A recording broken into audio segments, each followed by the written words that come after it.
In this video, I speak to 3 different marketing agency owners and I ask them difficult questions so that you can understand what it actually looks like to own a digital marketing agency in 2025. Enjoy. Right, so I'm going to ask some questions, and as agency owners, we're all going to take it in turns to answer it, and we're going to show you what it actually looks like to be an agency owner instead of watching people on YouTube and making up your own idea of what that looks like. So, first of all, introduce yourself, say what agency you run, and tell the people what is the hardest thing about running a digital marketing agency.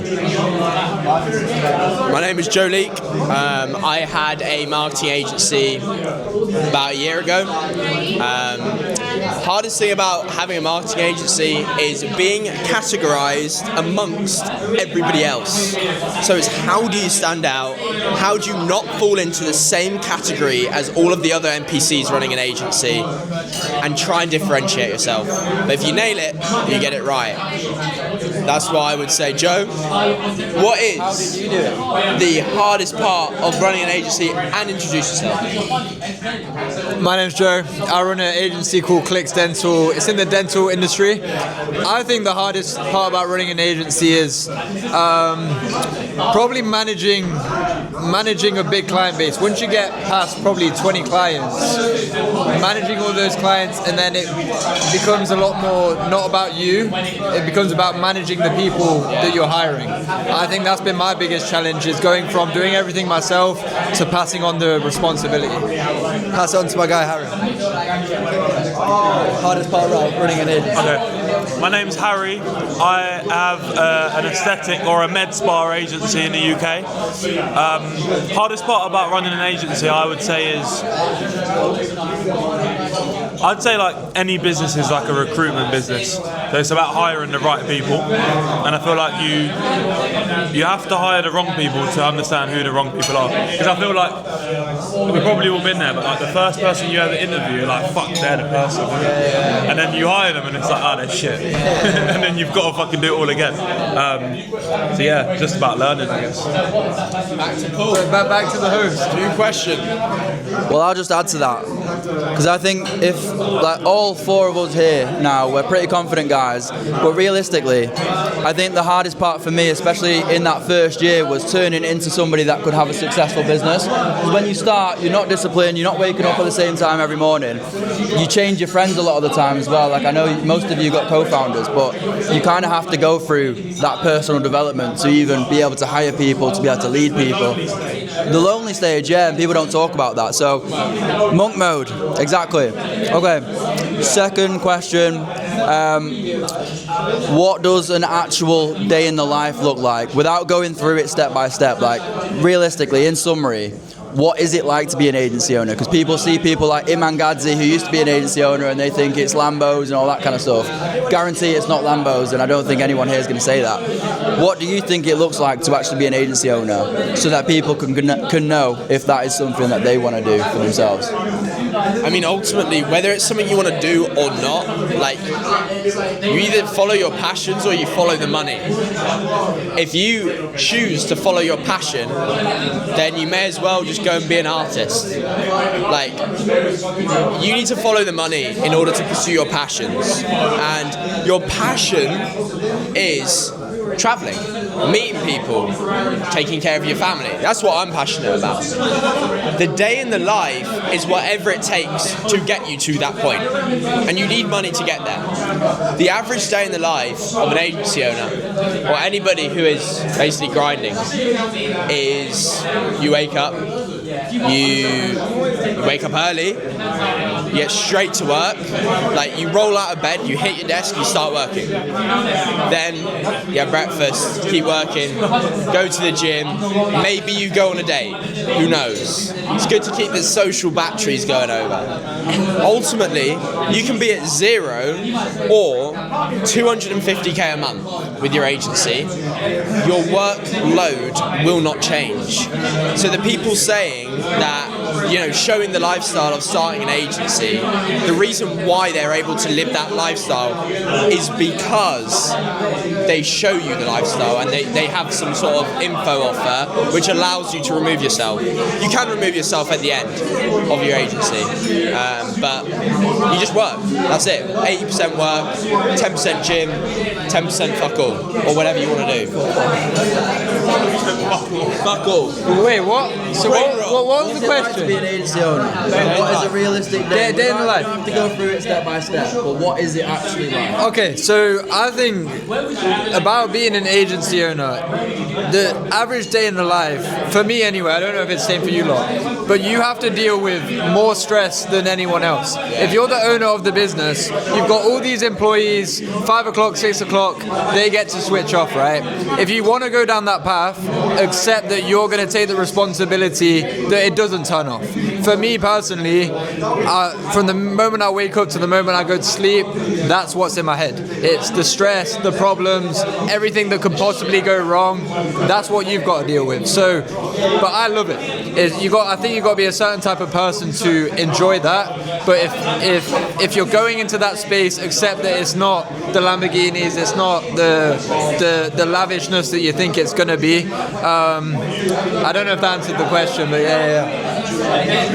In the office by 9, out by 4, chill. I wish. Yeah, but not now. Yeah. So you want to scale the lifestyle? Yeah, no. I would say pretty similar to what these guys said. Up early, 5, 6 a.m. Personally, I go gym before I do anything, just because I want to get it out of the way and I don't have to worry about going to the gym later on. And just fucking work, man. I think like typical day, it changes. So when you first start, you're going to be in the fucking weeds. You're going to be like running the ads. You're going to be trying to set the appointments. You're going to do everything. And then one by one, you're going to hire different people that are going to do different parts of the business. And then it becomes a thing of just managing everyone else in the business, making sure that everyone is pulling the right string and doing the right thing. And just being prepared for fires that you're going to have to deal with and put out. And I think like just understanding that there's always going to be problems. Just embrace it. Like if you're not going to enjoy solving problems, you're not going to enjoy running a business. So just understand that you're going to get problems. You're going to have to fix the problems, and then there's going to be other problems.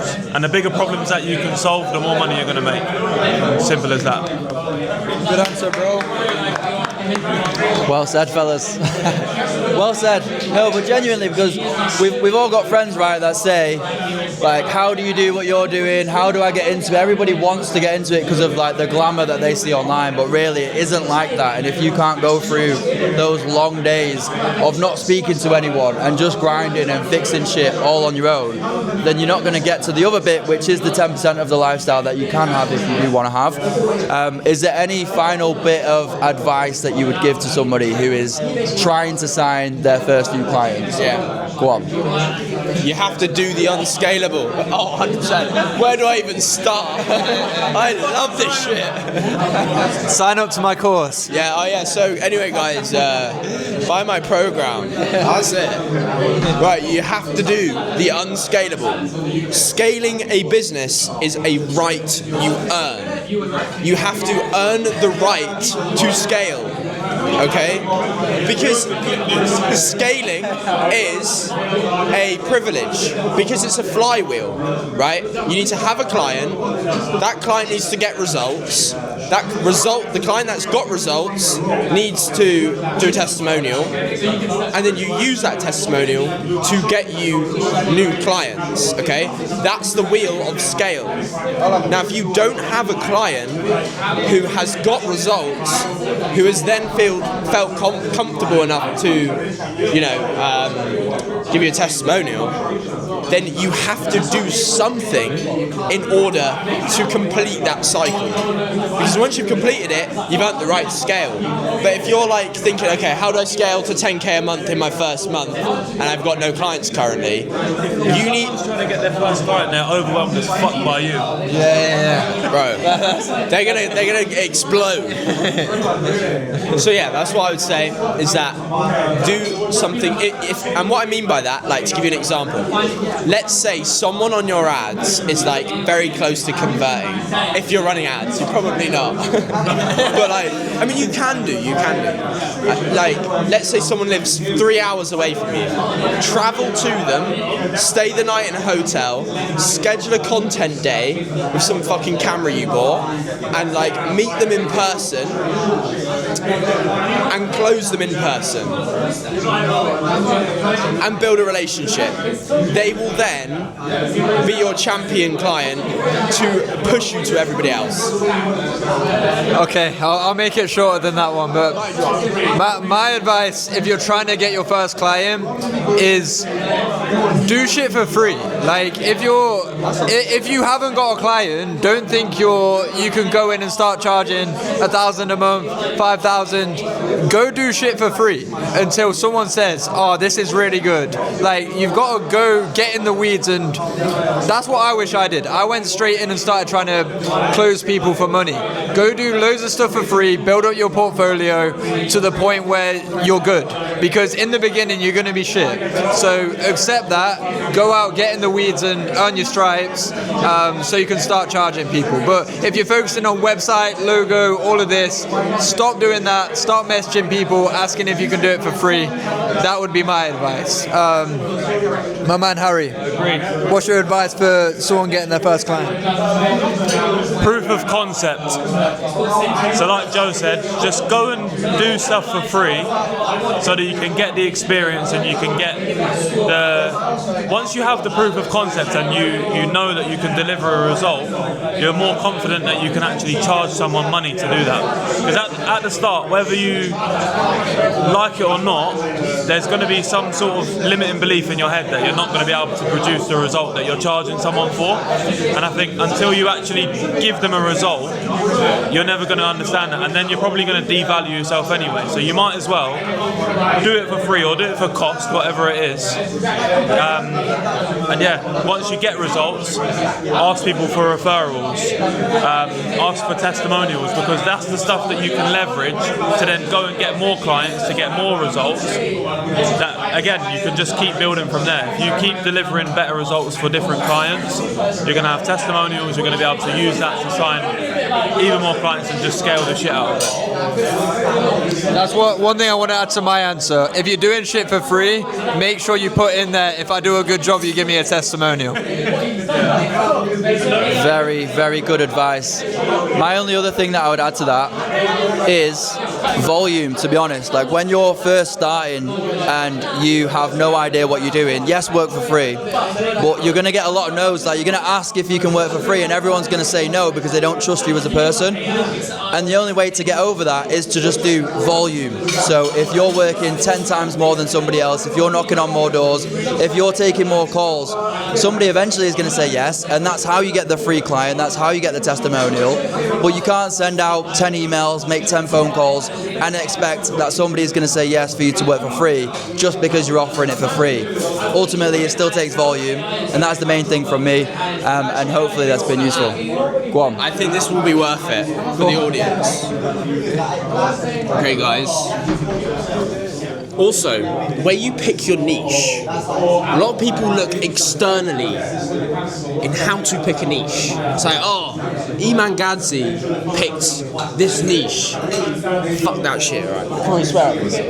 No. Too late. No, I'm joking. No, but you can cut it. I've been doing it all day, mate. Okay. But like, fuck that shit. And then what you have to do, the way you pick your niche, is you look at your strategic competitive advantage, right? When I first started, I reached out to my best friend's mum. Not in that way, guys. Don't. What are you thinking about right now? And she had a hair salon. I ran her ads, okay, and I chose that niche. that got me my first client, that got me my first results. So look at who can you reach out in your family, in your circle, friends, whatever, and offer them to run ads. And if it works, pick that niche.